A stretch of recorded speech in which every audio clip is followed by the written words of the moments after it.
السلام علیکم ورحمۃ اللہ وبرکاتہ. جی ناظرین، میں آپ کا دوست محمد سلمان فاروقی میڈیا سیالکوٹ سے.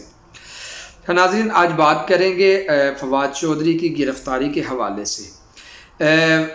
بہت سارے میں نے ایک جگہ پہ فیس بک پہ کمنٹس دیکھے جس میں لوگ یہ کہہ رہے تھے کہ یار فواد چودھری گرفتار ہوا ہے اور چھوڑو، سب سے زیادہ خوش تو لبیک والے ہوں گے.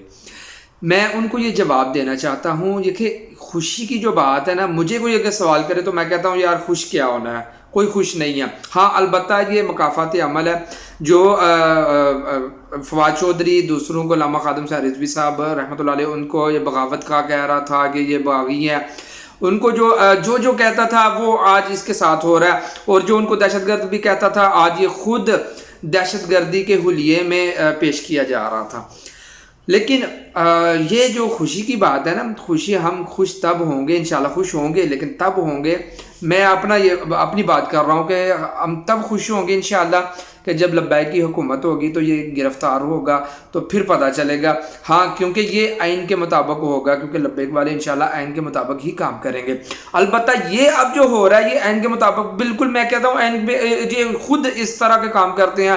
نون لیگ والے بھی، پی ٹی آئی والے بھی، جب ان کی حکومت تھی تو نون لیگ والے اندر جا رہے تھے، اب ان کی حکومت آ گئی تو پھر اب یہ ان کو اندر کر رہے ہیں. البتہ یہ صرف اور صرف ضد ہے. ان کا اتنا احترام اگر یہ نون لیگ والے کر رہے ہیں تو آج یہ ان کا کون سا ایسا بندہ ہے جو آئین کے مطابق چل رہا ہے؟ موجودہ جو حکومت ہے، جو ان کے ہیں وہ کون سے چل رہے تھے؟